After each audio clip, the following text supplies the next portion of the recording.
Vamos lá, vamos conversar sobre família e hoje eu quero falar para você de alguma coisa que está incomodando meu coração desde ontem à noite, quando nós encerramos a nossa conversa aqui. Nós começamos uma palavra a respeito dos nossos conflitos familiares e aterrissamos nela a respeito de Davi, quando o pior e o mais severo tipo de conflito que existe na nossa vida é o conflito que é baseado no pecado. Não nas nossas expectativas, não nos nossos interesses diferentes, mas no pecado.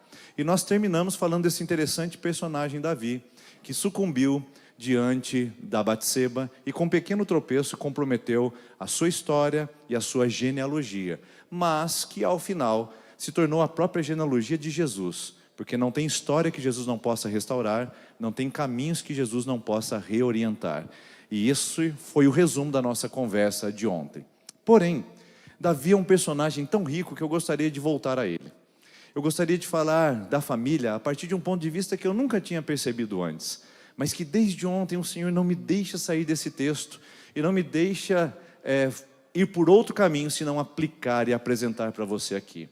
Se trata dos gigantes da família.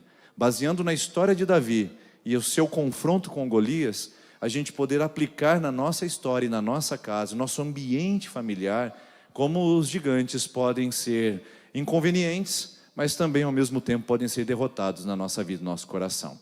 Bom, se tem um lugar onde gigante se levanta, um lugar principal é dentro das famílias. Porque ele sabe que derrubando um, derruba muitos. Quantas pessoas não caem quando o gigante do medo, da afronta, do desconforto, da insegurança, da traição, da mentira, do pecado, derruba alguém, algum ente da família. Pessoas caem e outros vêm logo em seguida em sua própria consequência.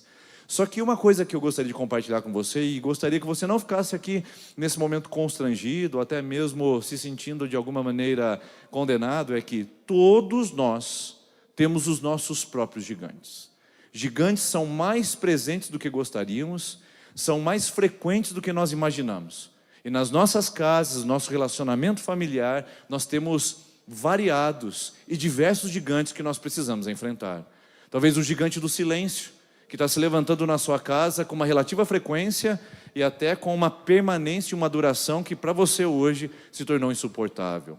Talvez o gigante do medo, que tem trazido num relacionamento a insegurança, a desconfiança.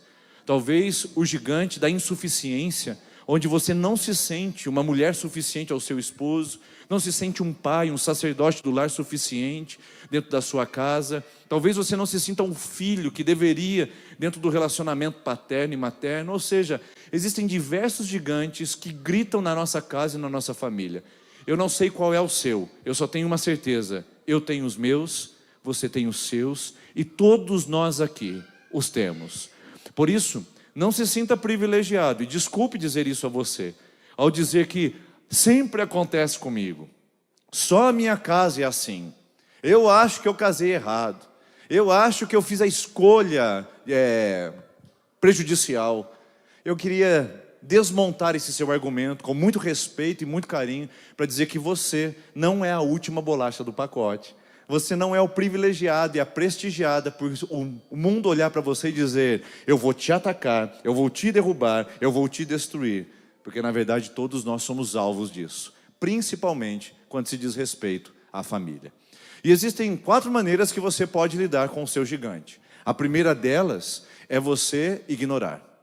Gente que ignora o seu próprio gigante, passa despercebido por ele, finge que não existe, joga para debaixo do tapete, fala que não é comigo. Gente que finge que a situação não está em casa. Não se conversa, não se dialoga, o relacionamento se esfriou, o filho já está dando sinais de rebelião, os pais estão distantes, a vida conjugal está desmoronando, mas finge que está tudo bem. Afinal de contas, é normal. Toda família tem um filho rebelde. Todo casamento tem os seus altos e baixos. Todo marido fica emburrado, não é verdade? Toda esposa tem os seus dias de tensão pré-menstrual. Então você vai trabalhando e vai dizendo: tem um gigante ali, mas você usa argumentos, subterfúgios, vai dando justificativas para não precisar enfrentá-lo, para não precisar encará-lo. E o que você faz? Ignora. Finge que não existe. A segunda maneira de lidar com um gigante é você fugindo dele. Gente que foge do gigante no sentido de encontrar outros caminhos. Então aquela conversa difícil, nem pensar. Hoje não é dia, eu acho que a gente não se sustenta, eu acredito que eu não posso fazer isso. Aquela decisão importante, então se foge dela porque vai se compartilhando outros movimentos. Por exemplo, que tal a gente fazer férias de família? Ao invés de tratar um assunto necessário, foge-se do gigante, criando um entretenimento familiar, quem sabe conjugal. O relacionamento com o filho está desmoronando. O relacionamento com a filha está às mínguas. Mas que tal um passeio no shopping, só para a gente relaxar e mudar a história? Ou quem sabe a gente possa comprar aquele novo item para você e você vai ficar melhor comigo. Gente que foge do seu gigante usando outros recursos. Pode ser o vício, pode ser o trabalho. Gente que não volta para casa mais cedo porque se tornou uma fuga importante para ele ou para ela estar no trabalho até mais tarde. Finge-se trabalhar para fugir do gigante e se torna um escape, uma fuga constante.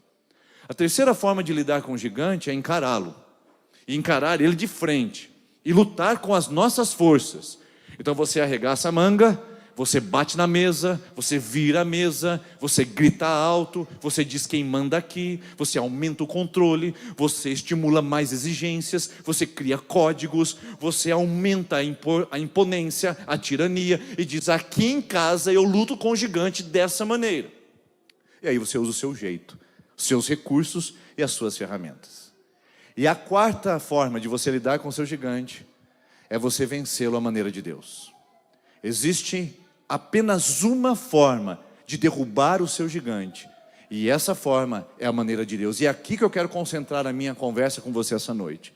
Porque que temos gigantes, nós já sabemos. Que eles visitam as nossas casas com frequência, isso nós não podemos negar. Mas que podemos derrubá-lo, ou derrubá-los, é o que muitos de nós não sabemos, não percebemos e não nos demos conta ainda. Somos vítimas, escravos, damos desculpas, fugimos, evitamos, batemos na mesa, mas ele continua gritando. Ele continua imponente, ele continua ainda declamando a sua voz aos plenos pulmões, nos amedrontando e nos confrontando. E a resposta que eu tenho para o seu coração essa noite é: não importa o tamanho do seu gigante, não importa onde ele está alojado na sua família, se ele se levantou para cair, mas ele cai somente à maneira de Deus. Não é do jeito que nós fazemos, não é a nossa maneira, mas a maneira de Deus. Então vamos à história de Davi e vamos ver como é que esse gigante cai à maneira de Deus. Mas antes, eu preciso que você saiba que nós vamos avançar em 3 pontos aqui no movimento do gigante diante de Davi. O primeiro é: como surgem os gigantes? Como você acha que eles aparecem? Porque eles não surgem do nada e nem do dia para a noite. Nós vamos olhar primeiramente como surgem os gigantes. Depois, nós vamos passar para o segundo movimento, que é como agem os gigantes. Quais são as estratégias deles? Como que eles mais fazem se aparecer e se apresentar na nossa vida? E por fim, e eu acho que é por isso que você está aqui essa noite, como caem os gigantes. Como eles perdem essa batalha. Então, como surgem, como agem e como caem. 3 verbos que nós vamos diagnosticar a partir da história de Davi. Então vamos ao primeiro? Como surgem os gigantes? Eu fiz recortes na passagem de 1 Samuel 17. Não vou ler todo o capítulo, porque é muito extenso. Mas os versículos que eu fiz o recorte são suficientes para a gente poder entender esses 3 movimentos dos gigantes na nossa vida. Vamos lá, o primeiro. Pode passar o versículo de Samuel 17. Pode passar, por gentileza. Isso. Os filisteus juntaram as suas tropas para a guerra e se reuniram em Socó de Judá. Acamparam-se em Éfes-Damim, entre Socó e Azeca. Saul e os israelitas reuniram-se e acamparam-se no vale de Elá, posicionando-se em linha de batalha para enfrentar os filisteus. Com o vale entre eles, os filisteus ocuparam uma colina e os israelitas outra. Preste bem atenção nessa palavrinha vale de Elá. É uma estrutura geográfica, é uma menção do ambiente geográfico de Israel. Só que ele não está aí por um acaso. O escritor faz questão de registrar porque o Vale de Elá nada mais é do que um lugar propício para acontecer batalhas. entre as colinas e os montes, que poderiam ser lugares perigosos e até deixar em desvantagem os exércitos, eles experimentavam e preferiam o confronto direto. Em vales e planícies grandes, onde a infantaria, a cavalaria e a artilharia poderia se mobilizar em linhas para que pudessem medir forças com o exército adversário. O Vale de Elá nada mais é do que o lugar do confronto com o adversário. O povo de Israel estava indo muito bem. Saul estava vencendo as suas batalhas e gozava naquele momento de relativa paz. Porém, de repente, o toque do chofar acontece. A trombeta ecoa aos cantos de Israel. Era convocação militar. Todo jovem, a partir dos 17 anos, e homem, a partir de 17 anos, deveria vir ser alistado ao militar, para que pudesse combater com os inimigos. A família entrava em caos. A família entrava num desespero. A mãe chorava pelos filhos. O pai deixava de ser a provisão da casa e agora tinha que encarar os combates. A família entrava em desordem e se desorganizava o sistema familiar. Parece que alguma coisa tem a ver com a nossa casa. Parece que faz sentido olhar isso para dentro da nossa própria vida familiar, não? Porque repentinamente, pode continuar isso aqui, acamparam-se no Vale de Elá. Repentinamente, a história muda. E repentinamente nós estamos em linha de combate. De repente você pega uma mensagem no celular. E tudo que estava estruturado, tranquilo, vira para você um caos e uma desordem, não é verdade? Você estava fazendo sonhos, criando oportunidades para a sua vida, mas um diagnóstico a respeito do seu ventre colocou você num campo de batalha. Um campo de batalha emocional sem tamanho, onde você se sente insuficiente e se pergunta sobre a saúde do seu casamento se você não conseguir dar um filho ao seu esposo. Repentinamente, a trombeta toca na sua casa e você se vê chegando em casa mais cedo com a sua carta de demissão assinada. Os sonhos e os projetos familiares começam a se desmoronar um a um e de repente você se encontra no Vale de Elá. O Vale de Elá não é lugar geográfico na Bíblia. O Vale de Elá é um lugar existencial. De repente, meus irmãos e minhas irmãs, a nossa família entra e pisa em vales de confronto e vales de conflito. De repente, a nossa história muda de circunstância. A gente escuta o toque da trombeta, nos chamando para o combate. E um combate que você não estava preparada, que você não gostaria de enfrentar, e que você não gostaria de pegar armas em suas mãos, mas necessários, porque a vida é assim. Nós vivemos num mundo onde Jesus disse em João 16:33, que nós teríamos vales de Elá.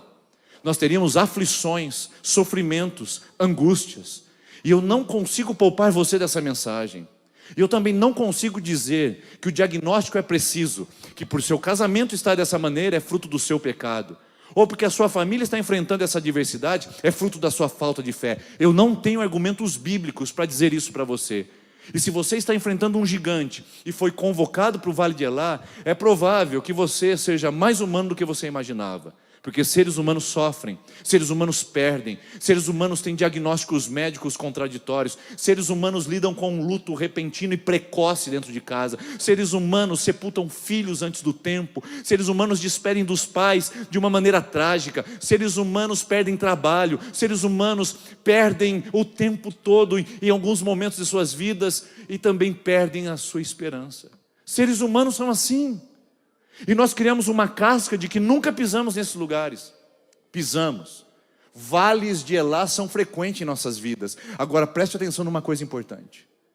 É ali que os gigantes preferem surgir. É ali que eles preferem gritar. Se tem um lugar onde gigantes gostam de surgir, são nos nossos campos de batalhas emocionais, familiares, profissionais. Nesses lugares onde nós pisamos e ficamos vulneráveis. Ficamos frágeis, porque aquela fé que tínhamos no domingo passado, enquanto cantávamos aqui, então vou levantar as minhas mãos, já não é mais a fé que te sustenta nesse lugar hoje, diante da notícia da quarta-feira passada. Não é verdade? Vales de Elá, de repente, produzem gigantes que vieram do nada nos afrontar e começam a dizer: você não é um profissional suficiente, você é um pai tóxico, você é uma mãe perdida, você é uma mulher que não nasceu para dar certo. E de repente, no seu vale de Elá, de vulnerabilidade, com aquele exame na mão, com aquele ventre estéril, com a carta de demissão em suas mãos, você vê e se depara com o seu gigante. Qual é o seu vale de Elá? Qual é o lugar que você pisou e se transformou em um ambiente de batalha? Eu quero dizer para você, gigantes surgem com relativa facilidade desses momentos, porque eles querem se aproveitar da nossa fragilidade, desse lugar existencial que pisamos, para fazer o seu grito de guerra contra nós. Mas não somente isso. O Vale de Elá produz gigantes, mas também alguns gigantes que infelizmente têm histórico e têm pendências na nossa história. Quer ver? Pode passar por gentileza? Um guerreiro chamado Golias, que era de Gate, veio do acampamento filisteu. Tinha 6 côvados e 1 palmo de altura. Ele usava um capacete de bronze e vestia uma couraça de escamas de bronze que pesava 5.000 ciclos. Nas pernas usava caneleiras de bronze e tinha um dardo de bronze pendurado nas costas. A haste da sua lança era parecida com a de uma lançadeira de tecelão. E tinha uma ponta de ferro que pesava 600 ciclos. E o escudeiro ia à frente dele. Espera aí só um minutinho. De onde era esse guerreiro? De Gate. Vamos voltar um pouquinho na história. Porque a história bíblica também nos ajuda a perceber que a geografia tem alguma coisa intencional pelo escritor bíblico. A palavra Gate não está aí por um acaso. É uma das cidades que 300 anos antes Josué teria que enfrentar e deveria trancar os seus portões e derrubar os seus muros. 300 anos antes, em Josué capítulo 1, Deus diz a esse forte combatente sucessor de Moisés: entre na terra de Canaã, possua a terra prometida e expulse dali todos os moabitas, os filisteus. Não deixe nenhuma cidade, não deixe nenhum povoado, possua a terra que eu dou a vocês por herança. Josué cumpre a ordenança de Deus, mas cumpre parcialmente. Quando ele derruba os muros das cidades, quando ele expulsa os moradores daquelas terras, ele deixa 3 cidades naquela região. Sabe quais são? Asdod, Gaza e Gate. Essas 3 cidades eram cidades produtoras de gigantes. A palavra gigante aqui, não entenda como homens de 6 metros de altura, aqueles que a gente vê em ficção, que pegam um ser humano com a palma da mão. Não, gigantes eram homens que vinham de etnias que tinham uma altura acima da média. Esse gigante Golias aqui, por exemplo, tinha 3 metros e alguns centímetros. Homem forte e acima da média de altura para os homens da época. Ou seja, 3 cidades que as etnias eram de homens grandalhões. Josué faz concessões, Josué faz conveniências e Josué deixa os portões de Gate abertos. 300 anos depois, Davi e o povo de Israel estão sendo afrontados por um gigante que deveria ter sido destruído por Josué. O que eu quero dizer para você é que gigantes surgem a partir das pendências da nossa história. Não apenas dos nossos vales de Elá, nos momentos da nossa vulnerabilidade e fragilidade, mas gigantes surgem também quando nós deixamos pendências na nossa história. E essas pendências podem vir de 2 ambientes. O primeiro é em relacionamento dos seus antepassados. Josué era ancestral do povo de Israel. Josué era o responsável por fechar aquela porta, mas ele não fechou. E o que aconteceu? O conflito de ontem se transforma no Golias de hoje. Eu vou repetir para que você possa anotar isso. O conflito de ontem se torna o seu Golias de hoje. E talvez você aqui saiba do que eu estou dizendo. Porque os seus pais deixaram portões abertos na sua vida que infelizmente são produtores de gigantes até hoje. Quando você entra no momento de vulnerabilidade, é como se um gatilho emocional acontecesse e imediatamente você está diante do Golias criado em Gate. Talvez tenha sido uma palavra que liberaram sobre você, como por exemplo: homem nenhum vai te aturar e vai te suportar. Então, na primeira crise, no primeiro conflito, Gaza abre o portão, o gigante chega gritando e dizendo: tá vendo, eu te disse, você não é suficiente para o seu marido. E então você tem que lidar com um portão que ficou aberto por causa de uma palavra do passado que ainda ecoa dentro do seu coração. Talvez você esteja lidando até hoje com dificuldades de ser fiel a uma mulher, Você luta com desejos pecaminosos, com imoralidades e fantasias que passam em sua mente, porque aos seus 13 anos de idade, o seu pai abriu o portão de Gate, entregou para você uma revista pornográfica e disse: olha, consuma, e até hoje você é escravo disso e dessa imoralidade, consumindo pornografia e não conseguindo se libertar dela. Você não é o causador disso, você não criou esse sistema, você não colocou nesse loop infinito de vício, foi seu pai. Ele abriu o portão de Gate para você. Talvez você tenha tido a experiência triste de ter sido exposto a um abuso. Os seus pais, de uma maneira inconsequente, ou às vezes displicente, com aquela amizade com pessoas, onde permitia com que você dormisse no meio de tantos meninos, e de repente eles abriram o portão de Gate e deram uma oportunidade para que isso viesse atormentando a sua vida até hoje. O que eu quero dizer é que muitos portões foram abertos pelos nossos relacionamentos do passado. Os nossos pais, os nossos avós que iniciaram os nossos pais na bebida, no vício, e isso vem passando e vem visitando gerações e mais gerações. Eu quero dizer que eu me solidarizo com você. Eu me compadeço com você que está sofrendo com seus gigantes, que não foi você quem produziu, que não foi você quem os chamou para fora. Eu sei o quanto é difícil lidar com isso, porque eu encontro esses dilemas dioturnamente dentro do meu escritório pastoral. Gente que vem dizendo: pastor, a minha família não foi fácil. Pastor, o relacionamento com o meu pai. Pastor, eu fui criado com a minha avó e não conheci o meu pai. Gente que tem que lidar com gigantes porque os seus pais abriram portões. Você sabe o que eu estou dizendo? Quando você foi exposta ao cuidado de um padrasto, porque o seu pai te abandonou e deixou você com a sua mãe. A sua mãe não tinha outro recurso a não ser se unir a um homem que de alguma maneira traria subsistência, porque era questão de vida. E então esse homem te judiou, te machucou, te feriu emocionalmente, talvez sem tocar no seu corpo, mas os portões de Gate foram abertos quando seu pai resolveu abandonar sua mãe. Eu lamento, mas eu me compadeço com você. Só que ao mesmo tempo eu não posso transformar você numa vítima somente, porque hoje você também tem a oportunidade de fechar os portões de Gate, para que os filhos dos seus filhos não vivam os mesmos gigantes que você está lutando. Não é justo que você lute com o gigante que o seu pai deveria ter destruído. Não é justo que você lute com o gigante que a sua mãe deveria ter encerrado. Não é justo que os portões fiquem abertos sobre a sua vida, mas também não é justo que o seu filho viva o mesmo drama. Não é justo que a sua geração futura passe pela mesma experiência. Gigantes amam surgir das nossas pendências. Por isso é hora de você se levantar, se posicionar e se colocar no lugar onde, você sabe, gigantes surgem das pendências da nossa história. Sejam daqueles que fizeram e tornaram os gigantes de hoje, ou seja nós, que não estamos resolvendo e tomando atitudes agora, porque estamos deixando o conflito para amanhã. Lembre-se, o seu conflito de hoje é o gigante do seu filho amanhã, ou até do seu casamento, ou até do seu futuro. Mas eles não deixam de vir quando a gente não fecha o portão de Gate. Além disso, passa o slide para mim, por gentileza. Dá uma olhada no mesmo texto, mas no outro destaque. Gigantes amam surgir a partir da sua aparência.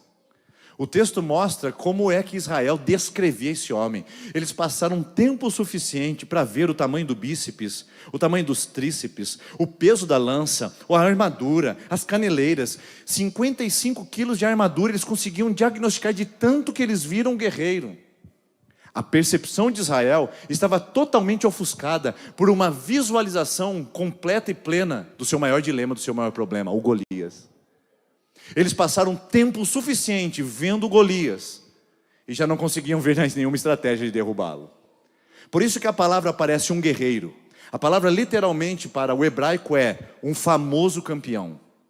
Não é só um guerreiro, é alguém que tinha histórico de vitórias, mas Israel não conhecia nenhuma. Israel nunca tinha lutado com ele. Israel não tinha sido derrubado por Golias. Se você ler 1 Samuel 16, você não vai encontrar nada de Golias. O 15 também não. O 7 também não. Golias não aparece na Bíblia como vencedor, é só aqui. Portanto, gigantes surgem a partir das suas aparências.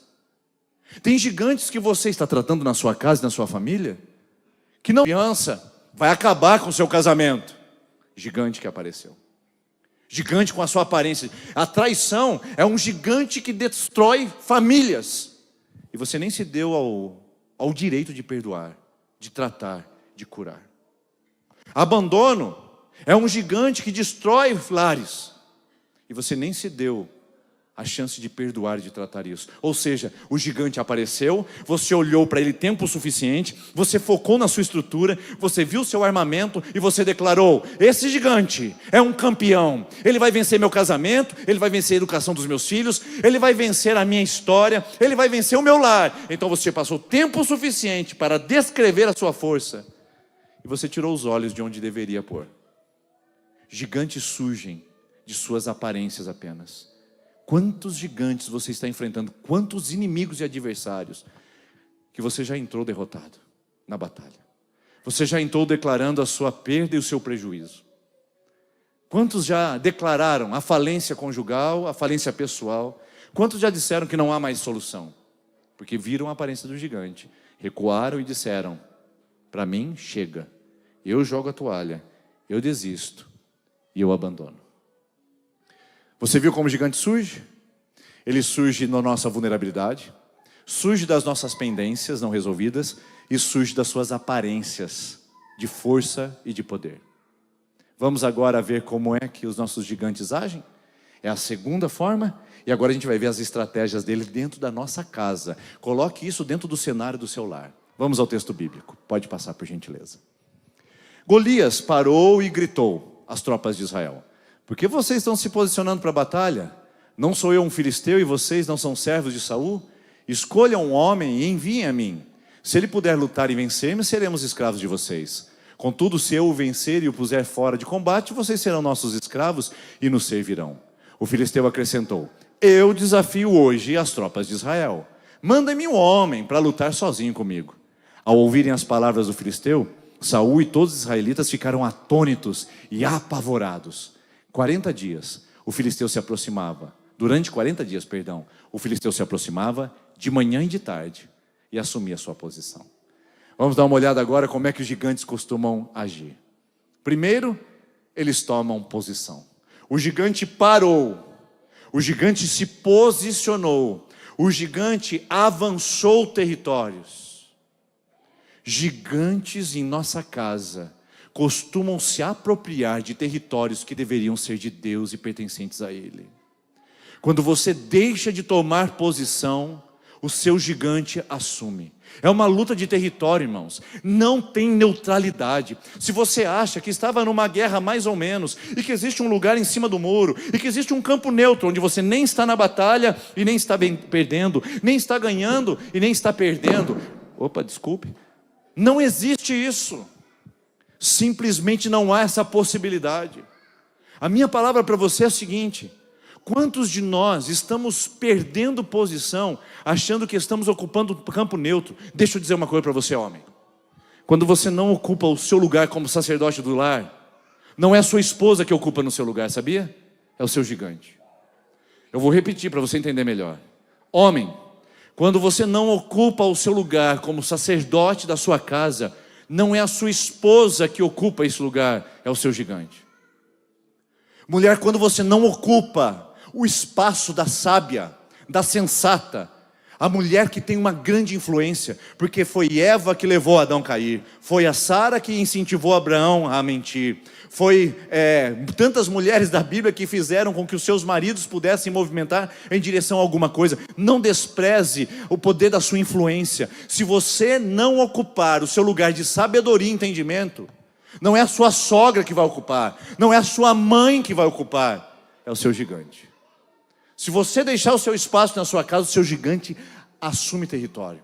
Pais, se vocês não assumirem a posição da educação dos filhos, não é a tela que vai ensiná-los, não é a pedagogia digital que vai mostrar para eles onde ir, não é a escola e nem é o pastor da igreja, e muito menos a sua comunidade evangélica. Se você não assumir a sua posição dentro da sua casa, o seu gigante vai assumir para educar os seus filhos da maneira dele. É uma batalha de território o tempo todo. Ele assume a posição quando nós perdemos o território e cedemos a ele. Quantos de nós estamos cedendo? Quantos de nós estamos abrindo mão? O Espírito Santo me incentiva a falar uma palavra que talvez seja um tanto desconfortável, mas eu preciso trazer isso a você. A santidade é um território dentro da nossa casa. Todas as vezes que eu negocio a santidade, olha jovem, você que é filho, e que está dizendo, isso não é para mim, isso é para meu pai, para minha mãe. Todas as vezes que você negocia a santidade, o território da santidade, quem ocupa espaço é o gigante. Não existe território neutro. Você não está mais ou menos crente, você não está mais ou menos santo. Ou você está santo, ou você está dando o território para o gigante ocupar. É isso que ele faz. E é assim que ele age com estratégia. O segundo é o grito. A segunda estratégia que o gigante usa para agir contra nós é gritar. E ele grita alto.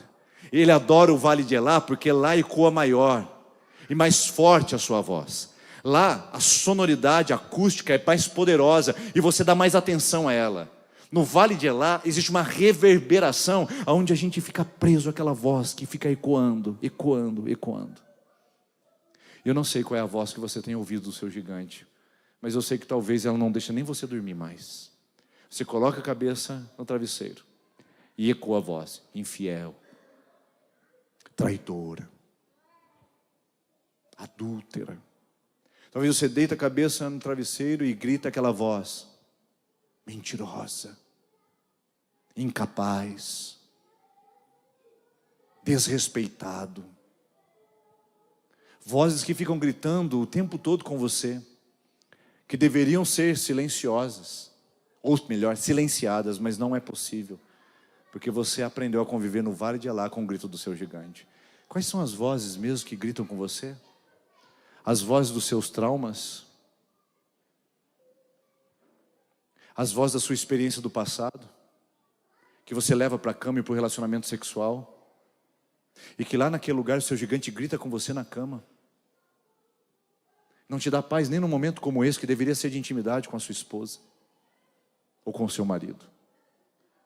Vozes que você carrega para o seu comportamento paterno: isolamento, distância, frieza. Porque aquelas vozes ficam gritando e dizendo para você que você não deveria ter sido pai. Pelo contrário, você é uma péssima mãe. Vozes que ficam gritando e gigantes que não nos deixam descansar, gritando com ansiedade. E se ele te deixar? E se ela te abandonar? E se acabar o dinheiro? E se ela descobrir que você não é tão forte quanto imaginava? Quantos gigantes continuam gritando com você e importunam e atormentam a sua vida? E alguns encontram caminhos para fugir dessa voz: bebida, cigarro, pornografia, trabalho, relacionamento social, igreja e religião. Recursos para fugir do gigante, silenciar a voz. Mas quando você sai de um ambiente como esse, quando você tira a capa da hipocrisia religiosa, lá está ele gritando de novo, dizendo para você: seu crente fajuto, mentiroso, porque você está tentando derrubar o seu gigante da maneira errada. Veja bem, gigantes gritam com relativa frequência e adoram um lugar de vulnerabilidade, porque a sua voz é mais ouvida. Mas olha em terceiro lugar o que ele faz: ele confronta, ele desdenha, ele ironiza.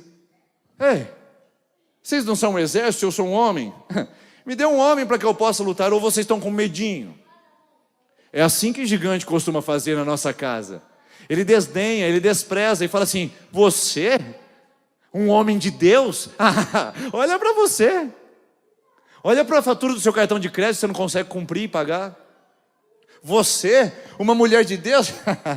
Olha só a sua amiga, como ela é bem casada, e olha você como é que é. Você, um menino de Deus, dá uma olhada no que seu pai falou sobre você para os amigos dele no último churrasco, tirando o sarro da sua cara.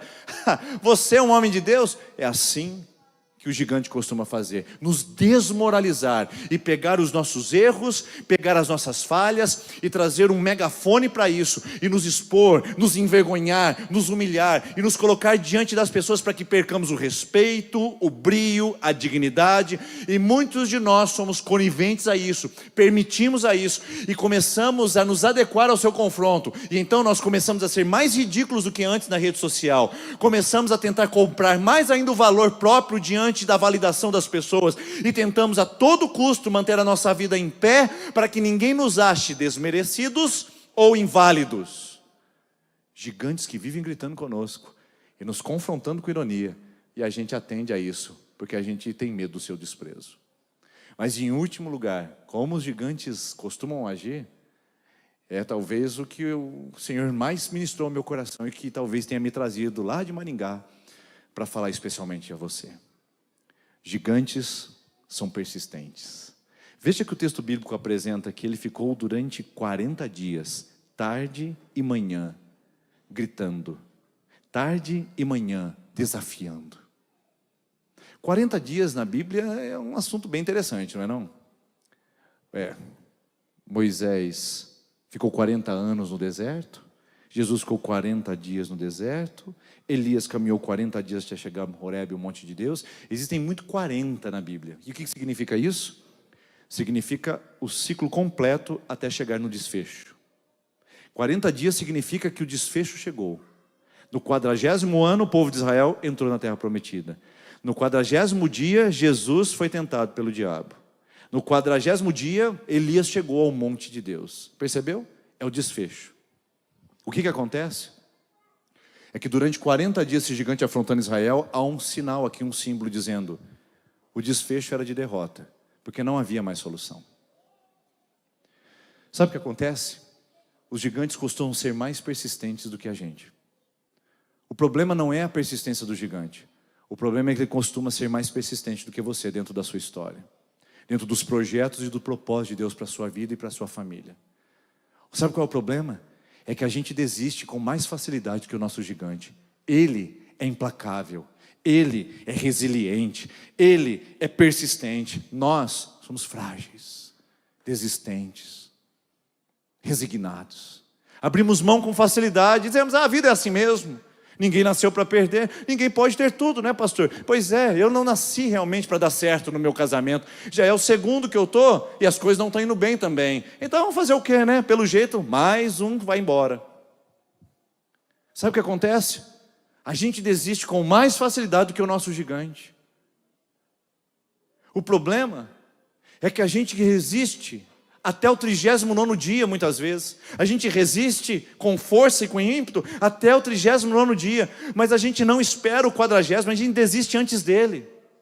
Eu quero dizer para você, em nome de Jesus, você que está pensando em desistir de alguma coisa da sua casa, você que está pensando em ceder, você que olhou aquela mensagem importuna e indecente de uma pessoa que chegou para você e você sabe que é uma insinuação, e você está pensando em desistir da sua resistência para abrir um diálogo, eu quero dizer para você, existe um dia depois do 39º, existe um dia depois do 39º na sua história, no seu casamento. Não desista antes disso. Não desista antes do 40º, porque é no 40º dia que vem o clamor da vitória. No 40º dia vem a palavra da esperança. No 40º dia vem o levantar de Deus. E talvez eu seja nesse instrumento de Deus hoje, que Ele quer usar para a sua vida para dizer, hoje é o seu 40º dia. Hoje é o dia da sua vitória, da sua mudança, da sua restauração, da virada dessa mesa e de mudar esse ciclo destrutivo de padrões, de comportamentos, de histórias de fracassos conjugais, de mentiras dentro do lar, de desconfianças,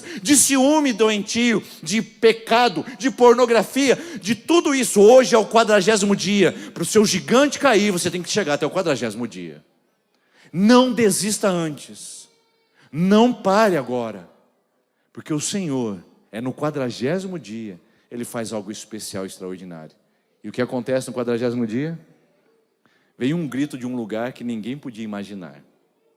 Um jovenzinho que estava pastoreando ovelhas, é chamado pelo seu pai, o Jessé. E diz, filho, vem cá, vai até os seus irmãos que são fortes, corajosos, militares. Eu imagino o Jessé desprezando Davi, porque ele já faz isso quando Samuel o unge como rei de Israel, lembra? É só aquele que está pastoreando ovelhas lá.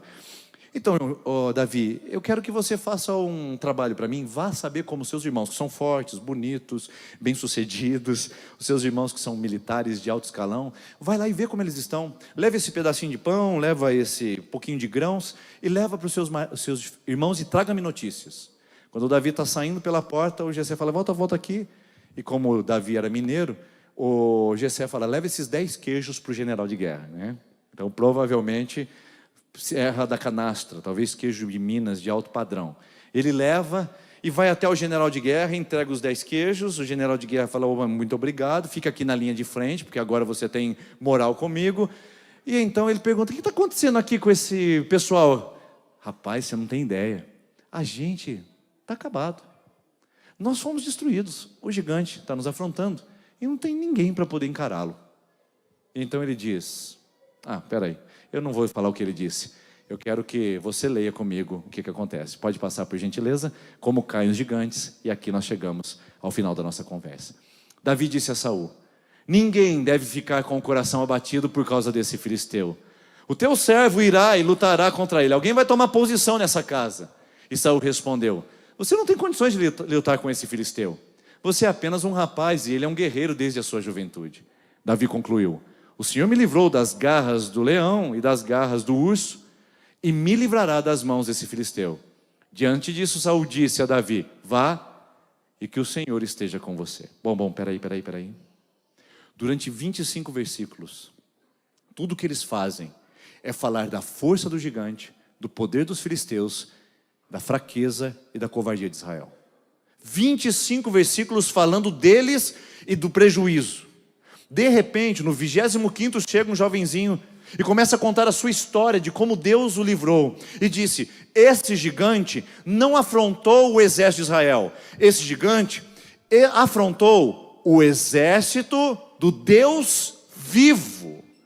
Davi tira o foco do gigante, Davi tira o foco do exército, e Davi agora coloca o foco em Deus. Sabe como é que o seu gigante começa a desaparecer e cair? Quando você para de notar a força dele, a grandeza dele, quando você para de escutar a voz dele e começa a olhar para a glória de Deus. O seu gigante começa a diminuir e perder intensidade quando você decide intencionalmente mudar o foco, mudar o objeto do seu olhar. Olhe para Deus. Tem uma frase maravilhosa que bem que poderia estar na Bíblia, mas está em muito para-lama e para-choque de caminhão, que diz assim: "Não diga ao seu Deus que você tem um grande problema, mas diga ao seu problema que você tem um grande Deus." Não está na Bíblia, mas bem que poderia estar, né? Porque é exatamente isso que Davi está fazendo. Nós temos um grande gigante, Davi diz: "Nós temos um grande Deus." Nós temos um gigante cheio de armadura, nós temos um grande Deus. Onde está o seu foco na sua casa? O foco está na incompatibilidade?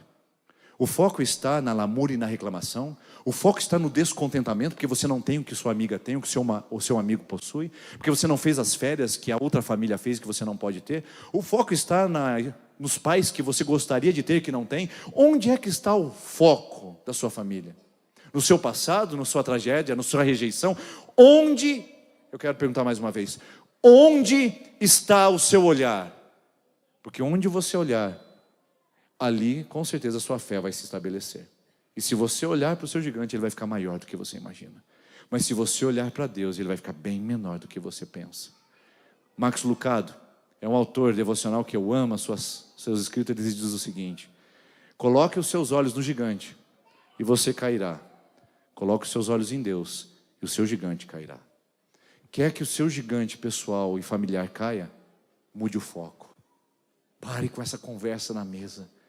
Vá para outro lugar, outro ambiente, que é o ambiente de Deus, para que você possa tratar isso. Aliás, esse é o segundo movimento, a segunda estratégia. Quer ver? Próximo.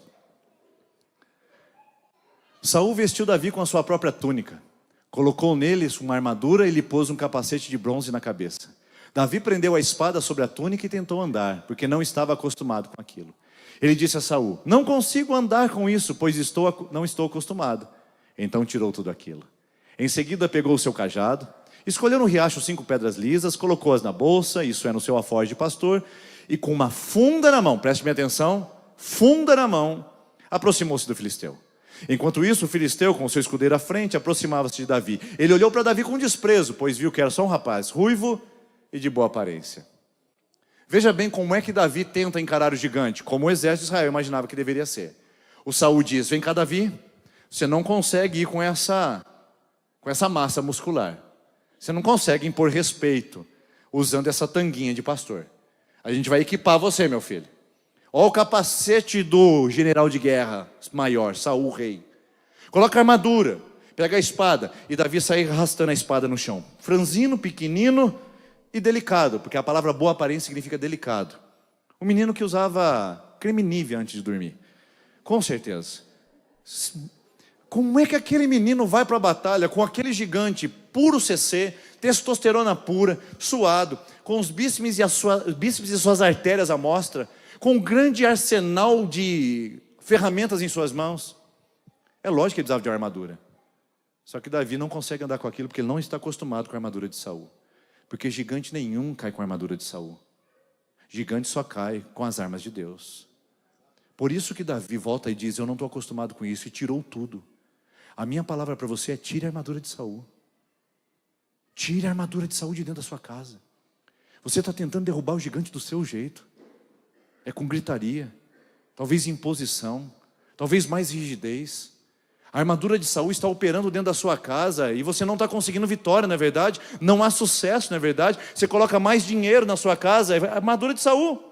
Mais trabalho, mais entretenimento, mais prazer, mais distrações, mais tela. Você está tentando resolver os problemas com a armadura de Saul. Só que gigante nenhum cai quando você decide usar os instrumentos dessa terra. Porque a palavra de Deus diz, em 2 Coríntios capítulo 10, versículo 4: as armas da nossa batalha não são carnais, não são de Saul, mas são poderosas em Deus. Você entende isso? São poderosas em Deus para destruir fortalezas. A sua arma não é o seu grito, a sua arma não é a sua força, a sua arma não é o seu capacete de Saul. A sua arma é o seu instrumento de batalha em Deus. As armas da sua batalha são poderosas em Deus. Efésios capítulo 6 diz que a nossa luta não é contra a carne nem contra o sangue, não é contra a sua sogra, não é contra o seu cunhado, não é contra o seu patrão, nem sua esposa, nem seu filho, nem seu pai. A sua luta é contra principados e potestades. Por isso você precisa de uma armadura correta. Capacete da salvação, não de Saul. Espada do Espírito e não de Saul. Escudo da fé e não de Saul. Sandálias do Evangelho e não de Saul. Ei, escute isso. Você frequenta essa igreja há tanto tempo, fica com a Bíblia aberta em suas mãos, fala que é crente e posta versículos bíblicos na rede social. Está na hora de deixar a armadura de Saul e tentar agora de uma outra maneira, onde você com certeza pode ser bem sucedido. É o jeito de Deus. E isso você consegue através da oração, da dependência, através do perdão, através da reconciliação, através do arrependimento, através da vida no altar. Vá nesse lugar, porque é lá que a sua vitória flui. Não existe outro lugar onde a sua vitória venha, senão da cruz de Cristo. E a palavra de Deus nos garante isso. Por isso, maior é aquele que está em você do que aquele que está no mundo. 1 João 4,4. Se Deus é por você, quem será contra você? Romanos 8,31. 1 João 5,4 diz assim: e essa é a vitória que vence o mundo, as armaduras de Saul. Não, diz assim: essa é a vitória que vence o mundo, a nossa fé. É aí que está o seu gigante. E é dessa maneira que ele começa a cair. Quando você olha para Deus e não para ele. E quando você usa a arma correta para derrubá-lo e não a sua força pessoal, a sua armadura de Saul. Mas o último movimento, que talvez seja o que mais derruba gigantes da nossa família. Pode passar por gentileza? Davi, porém, disse ao filisteu: você vem contra mim, com espada, lança, com dardos, mas eu vou contra você, de uma maneira única, em nome do Senhor dos Exércitos, o Deus dos Exércitos de Israel, a quem você desafiou. Todos que estão aqui reunidos saberão que não é por espada nem por lança que o Senhor concede vitória, porque a batalha é do Senhor, e Ele entregará todos vocês em nossas mãos. Eu quero declarar sobre a sua casa e sobre a sua família, que a batalha é do Senhor, e Ele entregará todos os seus gigantes, que estão ameaçando a alegria, a paz e a vida da sua casa. Entregará todos os gigantes a você, porque se tem uma coisa que Deus quer fazer, é manifestar a glória ao seu nome. Davi sabe de quem é a glória. Por isso que ele coloca o foco em Deus, usa a armadura correta e as armas corretas, e sabe que a vitória é para a glória de Deus. Sua família abençoada não é para você postar a família Doriana no seu Instagram. Sua família abençoada não é para você desfilar dentro da sociedade douradense. Sua família abençoada não é para você comparar com os filhos dos seus relacionamentos sociais. Sua família abençoada é para que Deus seja glorificado.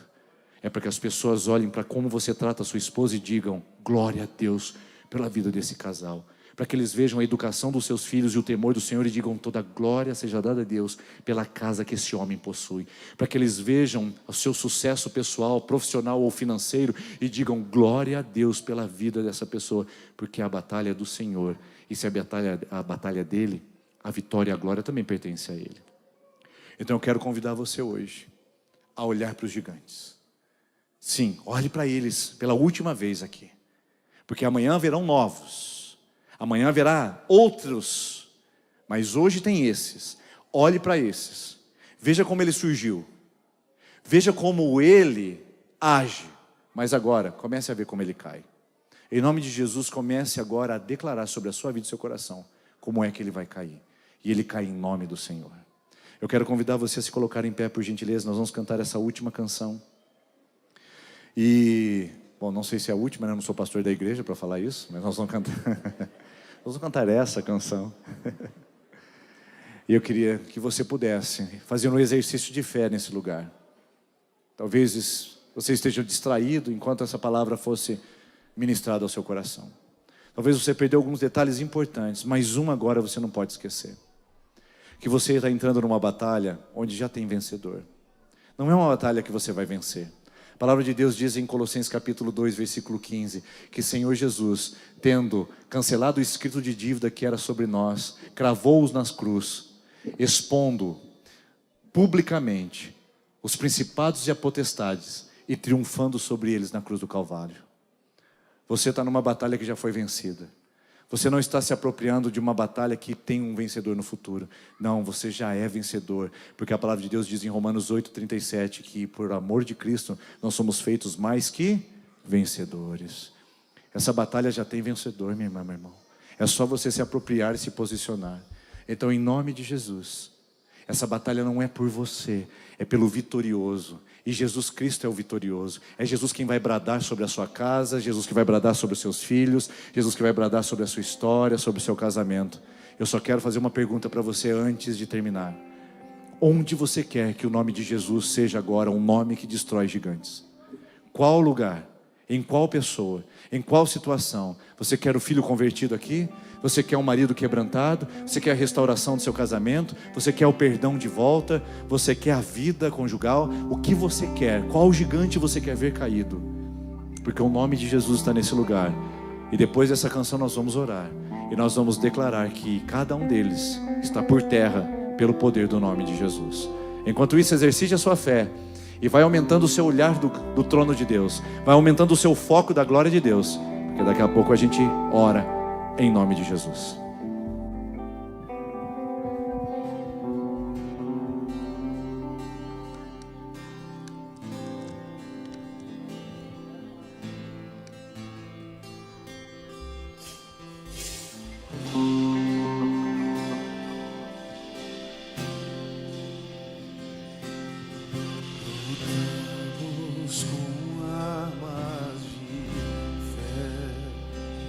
Essas são suas armas.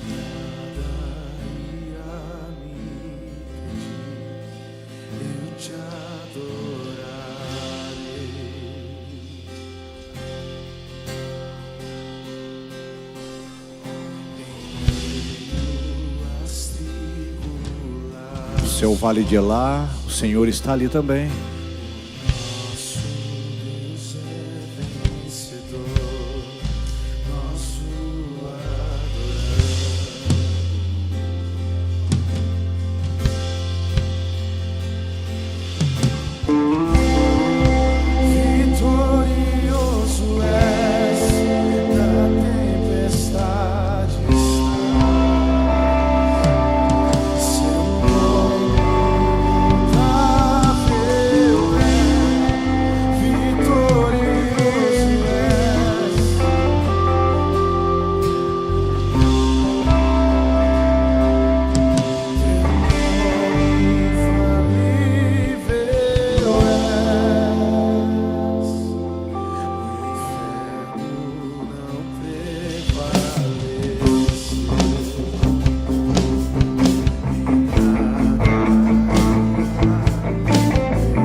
Declare isso bem forte.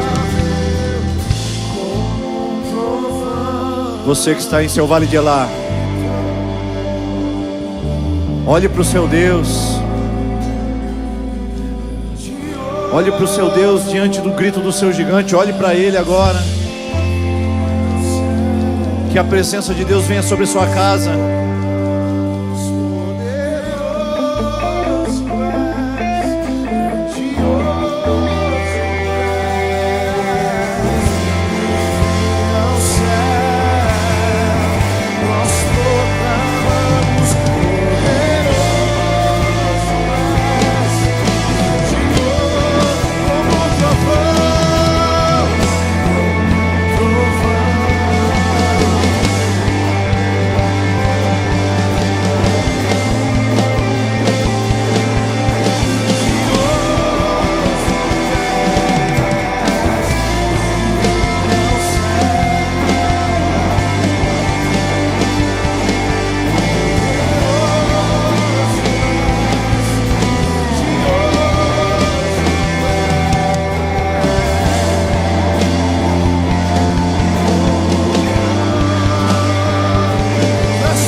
Ele está com você, Ele está com você.